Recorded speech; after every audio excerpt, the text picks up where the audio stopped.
What's going on, guys? This is Ernie from The Realist, back again with another blast from the past. And this one was, this was one we actually kind of already had on the schedule to put up, but we also got a request for it, so we'll go ahead and throw that up. Originally, I wanted to kick off with the very beginning of the game, but I won't lie, as much as I love Jet Grind Radio, love this game to death, it is not a game that I like to start. I don't know, the tutorial's kind of painful, a little long. I mean, it gets you used to playing the game, but at the same time, man, it's just excruciating. So we're just going to kick this off. I felt this was a good place to start. This is where we pick up Mew, kind of go through the paces with her. We're going to add her to our stable of graffiti slanging, rollerblading Rudies, as they like to call themselves. Oh, that was not quite the most graceful way, but you know what? Hey, I'm going to take that. I'm going to go ahead and take that because you know what? Honestly, I don't think I've ever been able to just land on that thing without landing flat on my face. If I had beat or gum, that probably would have worked out, but tab isn't the most graceful. This is, of the follower challenges, this is probably one of my favorite and least favorite at the same time for this specific part here, because I can't tell you how many times I've landed flat on my face trying to jump on that railing and grind around on that curve and just land flat on my face. Like, I want to say, going back, we actually did this one, it took a few takes to do this one, because every time I kept over jumping the railing and falling straight to the ground.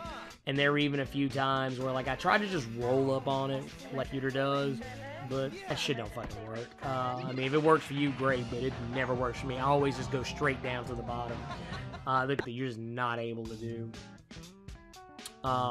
Case in point, there's a few little stunts. I mean, like I said, this isn't even anything difficult, but it's just one of those things that the computer does all the calculations, so it can do that shit precisely, where, you know, there's human error to account for here. But anyway, none of that shit's important.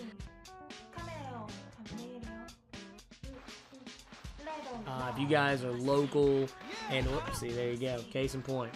If you guys are local and are in Memphis, you need to be going to Anime BluesCon, especially if you're a fan of Cowboy Bebop, because they're going to have Steve Blum and Wendy Lee, two of the lead actors from Cowboy Bebop. Steve Blum, who you don't know who he is and you watch anime, go kill yourself. This is the godfather of anime. This guy is Spike Spiegel. He is fucking Wolverine. I mean, you name a cartoon or an anime, he's probably in it. Wendy Lee is also Faye Valentine from Cowboy Bebop, and she is in a gajillion different other roles. She's kind of like, I guess, the godmother of anime and cartoons. I mean, she kind of goes toe-to-toe with Tara Strong for that regard, but they're going to be large and in charge, so we're hoping we might be able to get to talk to them or get some autographs, maybe some one-on-one. We'll see what happens. But for right now, let's focus on the Jet Grind Radio. I mean, I don't even know what it is about this game that's always kept me so, like, in tune with it. I mean, it's just, I don't know, it's just something I've always enjoyed. I don't know, it's just something about the gameplay, the styling, the music, just, I don't know, everything always works out with this game. So, one of the things I guess that really just got me, because I remember the first time I played this game, I thought it was stupid. One of my friends had it on Dreamcast, and this was back when Dreamcast was still kind of riding that popularity, that initial launch popularity. And I had a Dreamcast, but I mean, I didn't really know what games to play on. And I really, at the time, I was more of a fighting game fan. So, I mean, I was playing Street Fighter Alpha. I was also playing like Soul Calibur, the original Soul Calibur, and Power Stone, and shit like that. If it was a fighting game, chances are I was probably sold. And of course, as garbage as Sonic Adventure was, I mean, it's fun to play, but let's face facts, Sonic Adventure was pretty goddamn garbage. in retrospect. But I remember getting this game because I ended up hanging out with a friend of mine. We were up drinking, playing video games. And I was like, shit, dude, I'm gonna give this game a chance. I'm gonna give it another try. And I kept doing it, and eventually the game fucking wore me down. And there it goes. The rest is pretty much history. And I also want to say a large part of it was really just to do with the music. The music of the game just always had me in a good mood. I remember there was also a time in my life where I had recently discovered the Gorillas. Gorillas were actually kind of becoming a thing at the time. I also want to say that on top of the Gorillas, there was some other music in this game I had recently discovered too. I discovered the band Cold, who are also on the soundtrack for this game.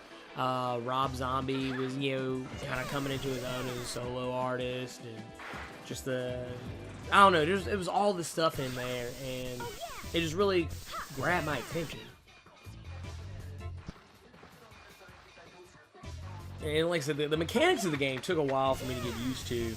It was just, I don't know, it was a different type of game. Like I said, I'd never played anything like it before, and just, I don't know, it was fun, but... And once I kind of got used to the nuances of the game, I mean, the rest is ancient history, but there's another version of this game. Right now, just as a heads up, I'm playing the PlayStation Network version of this game. I'm not playing the Dreamcast model. And part of the reason why is just because honestly, the Dreamcast version of the game that I have has a weird scratch on it, so there's some parts of the game it doesn't allow me to play, and it's just more of a pain in the ass to get this game fucking working, and getting it working right. So I actually own this game on both PlayStation Vita and PlayStation Network, so I'm playing the PlayStation Network version right now. So, and like I said, guys, bear with me. I haven't played it a whole lot. Like, when the games became available to purchase, and I want to say I actually got it for free through PlayStation Plus for the Vita. When these games became available, I mean, I really didn't play them a lot. I bought them just so I could say, hey, man, I got these motherfuckers back. I can play them whenever I want them, but I never really just delved right back into it. I mean, I was busy playing Persona Golden. I was also busy playing, other shit like, Far Cry 3. I was still kind of going back and forth with Skyrim and Darksiders, Dragon's Dogma, Borderlands 2. And yeah, I just didn't really take time to get back into them. But, I mean, so yeah, bear with me. There's some growing pains on this video. I mean, I don't really start to hit my stride again with a lot of these games as I've gone back and played them, like Sonic. Yeah, I didn't start hitting my stride with the Sonic video until I was damn near done with it. There's some other videos that I recorded that I haven't posted yet, like Resident Evil, Guilty Gear XX, Accent Core Plus. I did work for that one. Like, as I was kind of going through these videos, I was like, man, I'm not really hitting my stride until like I'm getting to the end of the video. Which also Castlevania Symphony of the Night, that was the same. And some of them kind of told me, I was like, you know what, I kind of want to just go back and play them once I hit my stride. And I was like, no, I want to keep this real. I mean, the whole point of this was to show what it's like to play these games for the first time, like, after years of neglect and just not playing them, whether it was because I didn't have access to these games or just because I had forgotten about these games. So there's that. And I remember there was a time, dude, there wasn't a single board on this game, this one or Jet Set Radio Future, that I couldn't get a jet rating on. And now it's kind of like, I don't know. I mean,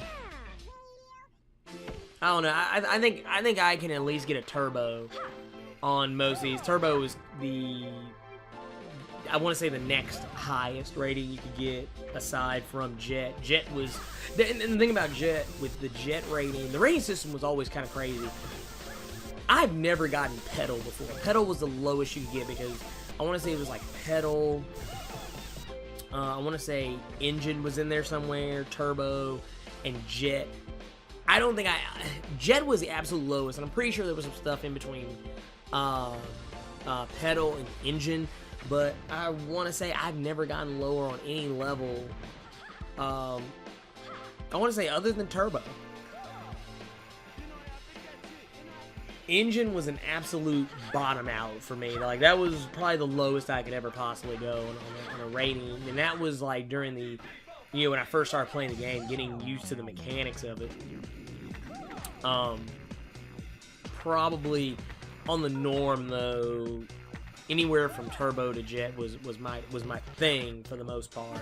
But the thing is, it wasn't speed that absolutely determined your rating, and that was the major misconception a lot of people had. I used to, you know, listen to a lot of people talk about this game when it first came out, and they're talking about, oh man, you can fucking jet every board, man, I can beat every board like in no time. And it wasn't, that really wasn't it, because I've been able to get jet scores on boards where I took my sweet ass time playing through, and even gotten turbos, you know, taking my sweet ass time playing through.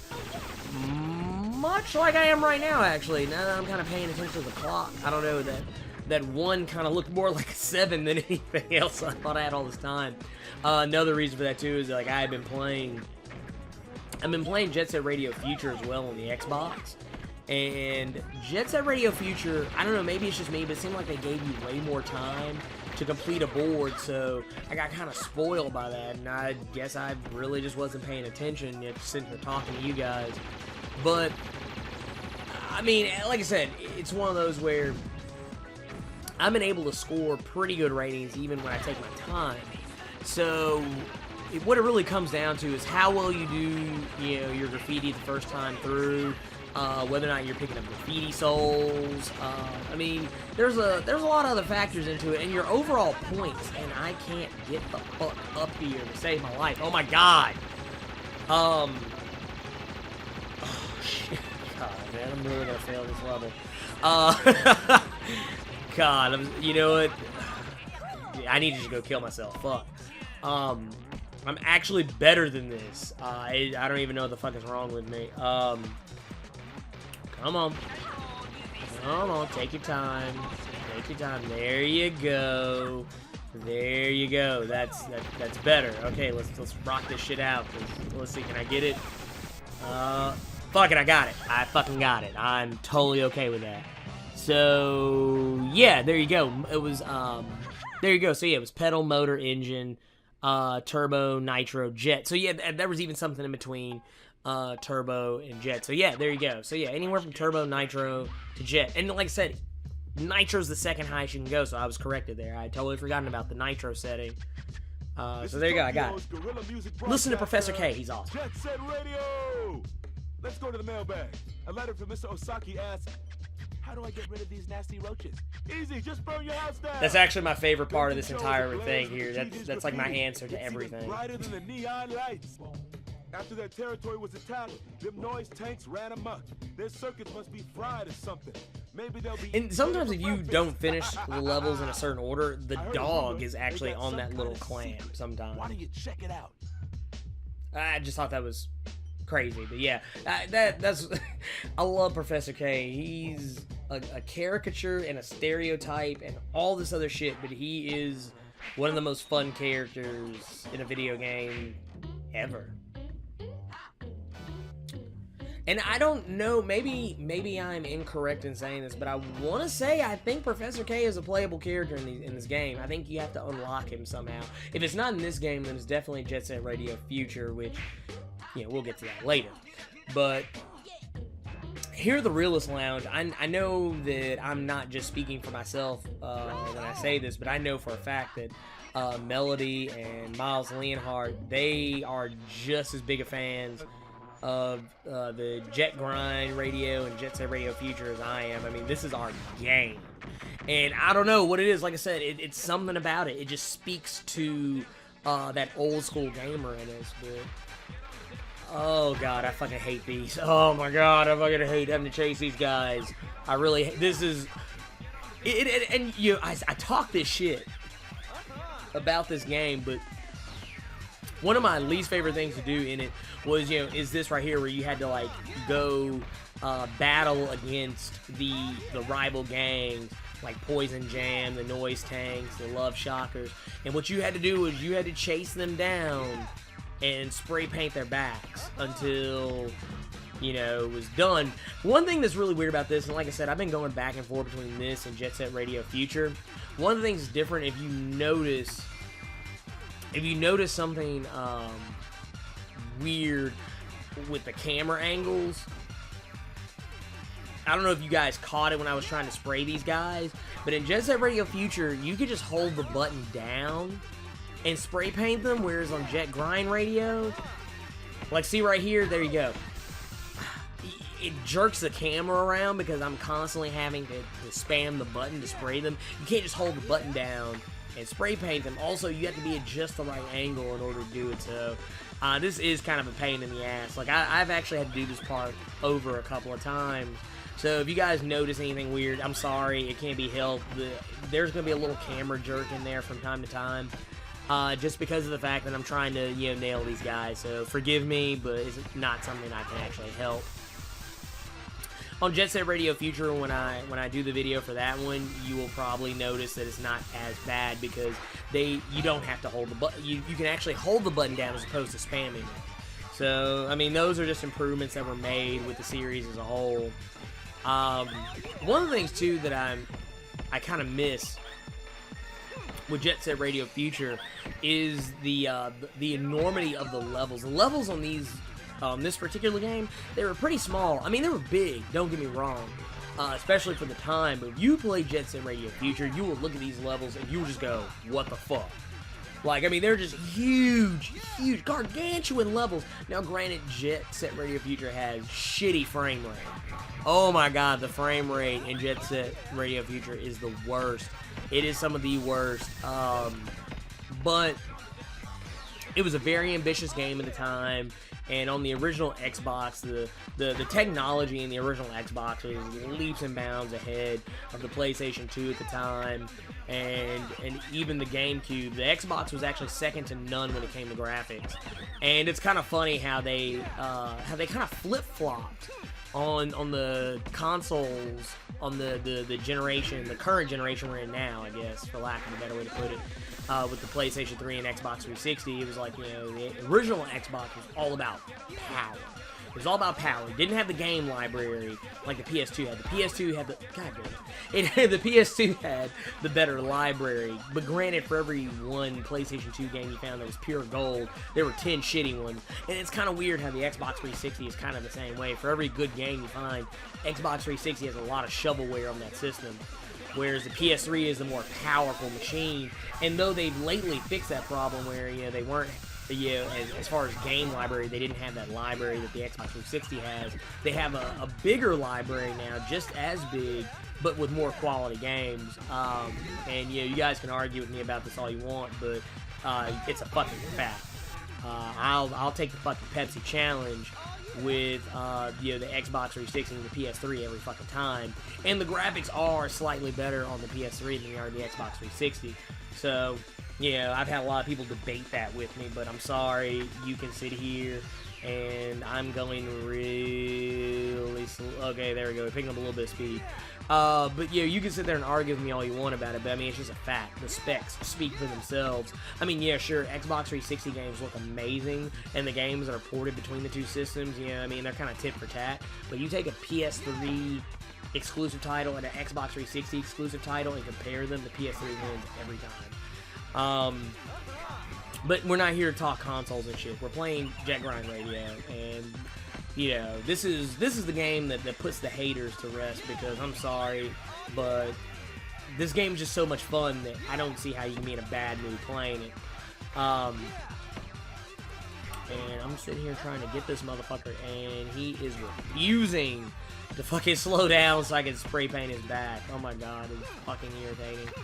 I still got this dude right here sitting here like on the boardwalk of shame right here, and got his bitch ass. Thank you.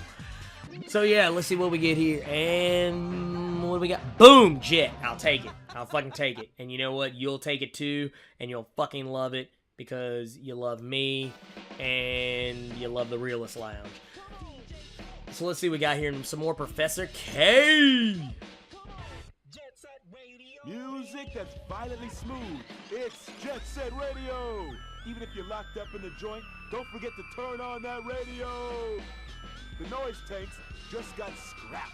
They played two video games, and now I really love game how over. No continues either. just the way they describe everything in the game is just awesome. Record from the Noise Tank. But by itself, it's about as useless as a vegetarian steak dinner. We got One Piece. Not the anime or the manga, just a piece of record. Anyway, guys, thank you guys for checking this out. Comment, like, and subscribe. Don't forget to check back with us for more Blast from the Past in the month of June. And hey, if you see us at Anime Blues Con, don't forget to say, what's up? Anyway, this is Ernie signing out.